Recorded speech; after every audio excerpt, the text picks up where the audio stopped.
Ce livre est un livre qui pose des questions et qui peut-être donne des réponses. Alors, s'il y a un endroit où on n'attendait pas Plessus, c'est bien le Mont-Saint-Michel. Oui, c'est vrai. Qu'est-ce que vous êtes allé faire au Mont-Saint-Michel? En fait, il pleuvait et du coup, ça m'a intéressé d'aller voir la pluie. Et je me suis retrouvé dans un endroit qui ressemblait au Castel del Monte, mais sous la pluie. La pluie, j'aime ça. Une de mes phrases clés en photo, c'est que le beau temps des photographes, c'est le mauvais temps. Donc j'arrive au Mont-Saint-Michel, il pleut à torrent, il n'y a personne, la pierre brille, et voilà, la suite c'est ça. Là c'était gagné. Donc c'était pas une commande, c'est-à-dire j'allais faire plaisir à un ami qui m'a emmené. Voilà. D'accord, et le miracle... J'étais à Saint-Malo à ce moment-là. Le miracle de ce livre, c'est que ce sont des photos qu'on vous a fait ressortir de vos cartons. Voilà. En fait, je n'en avais que 2. Et on a ressorti les planches de contact et je me suis rendu compte qu'il y en avait une 30aine.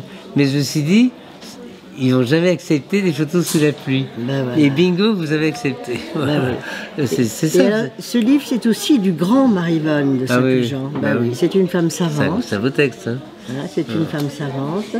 Et c'est une femme savante, ça n'a pas très bonne réputation dans la littérature française.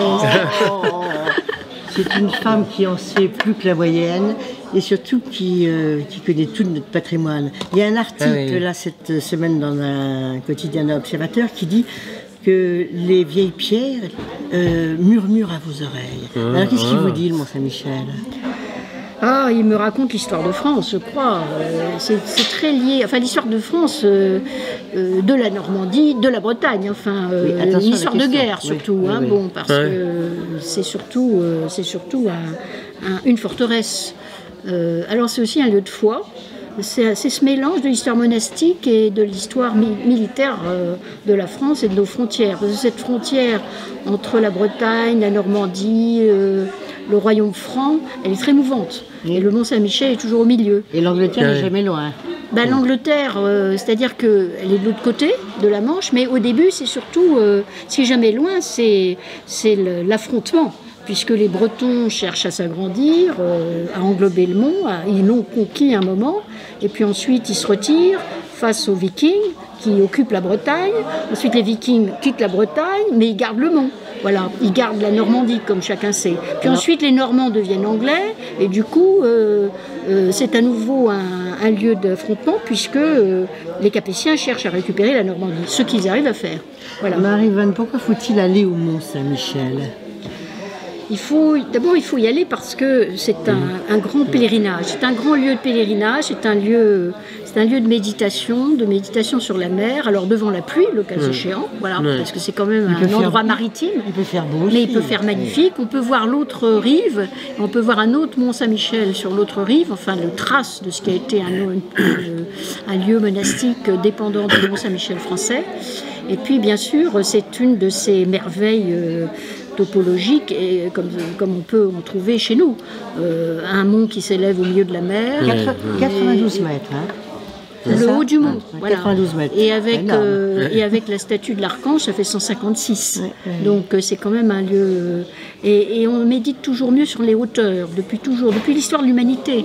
Depuis l'histoire de l'humanité, on va se recueillir sur les hauteurs, on va prier sur les hauteurs, invoquer les dieux. Voilà, un seul Dieu aujourd'hui, mais beaucoup de dieux autrefois. Alors je conclurai en disant que vous ne vous connaissiez pas, donc c'est un livre de 2 auteurs, et qui finalement se sont rencontrés sans vraiment se connaître. Vous avez un peu, je dirais, épousé chacun le chemin de l'autre. En tout cas... Il y a un lien aussi. C'est qu'on a la même grande amie qui est Marie-Paul Vial. Et oui. Oui, on avait quand même des liens communs. Et puis, moi, je ne suis pas du tout une experte de photographie. J'ai découvert la photographie quand j'étais directeur du patrimoine par la photographie patrimoniale. Oui, enfin, c'était pas n'importe quel patrimoine non plus. C'était l'Artigue, c'était des gens comme ça, c'était Kertész. Et je me suis passionnée pour la photographie des grandes donations photographiques de l'État. Et je n'étais pas du tout venue pour ça. Je ne pensais pas du tout que le patrimoine recelait le patrimoine photographique. Et donc, depuis ce temps-là, je me suis beaucoup intéressée à la photographie. Et donc, l'idée de travailler pour un livre de photographie me plaisait beaucoup à cause de ça. Voilà. Alors j'ai une question. Est-ce que c'est un passage obligé pour les politiques, le Mont-Saint-Michel? Apparemment, oui.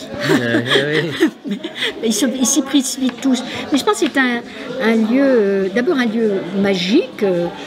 C'est quand même un des plus grands lieux touristiques français. Il ne faut pas se dissimuler qu'on va aussi voir le monde. Hein, voilà. Et c'est un endroit qui attire, et c'est un endroit tellement ancien aussi. Selon les hypothèses, ça date du 8e siècle, ça date du 6e, c'est sans doute en fait un site mégalithique, un lieu d'adoration des temps mégalithiques, donc c'est vraiment le passé très très lointain qui est là, et avec des couches successives. Le Mont-Saint-Michel ne fait pas son âge. Oui, d'abord, il est aussi très récent, puisqu'il est terminé. Le mont que nous voyons, il date de 1897, exactement, c'est-à-dire le moment où on modifie la silhouette du mont en mettant une flèche avec un archange. Donc, en fait, il est récent. La silhouette qu'on voit avec cette espèce de doigt montré, ça fait un peu penser à un doigt qui monte vers le ciel, la flèche. Hein, et donc, et cette silhouette-là, qui est inimitable, qui est connue dans le monde entier, en fait, elle date d'un peu plus de 100 ans. Merci à vous. En tout cas, il est très réussi. Merci. Je l'ai montré à beaucoup de gens, ils l'adorent. Voilà, c'est à l'intérieur, là. Le Mont-Saint-Michel sans public. C'est très rare. Je voulais vous dire que j'ai vraiment adoré vos photos. J'ai beaucoup travaillé avec des photos dans ma vie et des photos du cinéma. D'accord. La télé. D'accord. Ensuite, alors vous avez tous les tirages sur le puis ensuite vous avez les textes. Alors, il y a un texte sur l'histoire du monde, là. Et puis ensuite, un texte sur la photo de Plessus. Voilà, la photo selon Plessus, donc d'un historien de la photographie. Voilà.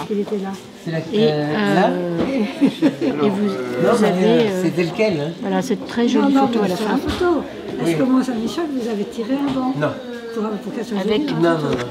une phrase. Non, touche rien, celui-là. Non, touche rien. La plus grosse, c'est un musée Picasso à Barcelone. Ah, bon. Ça, c'est un gros truc. C'est une commande. Là, il m'a demandé de faire le texte aussi. Parce que je décris Picasso comme un Indien apache, vivant dans la nature. Picasso, c'est toujours les femmes, Guernica, Paris. Il n'y a jamais eu un truc sur Picasso et la nature. Voilà. C'est vrai. Et ça, c'est quand il était jeune, non? Alors ça, c'est... Quand il était en Espagne, justement. Mais c'est vous qui faites le texte, moi, je fais juste la signature. On fait le travail à la chaîne, mais il manque Damien. Il y a une dame. Voilà. Merci, madame. Merci. Oui, c'est lui, Michel. Et à bientôt. On continue. Oui. Et ça, c'est pour ma fille. On va trouver ça. Oui. Je crois que c'est Pierre Gandloff. Bonjour. Salut. Enchanté. Vous signez bien.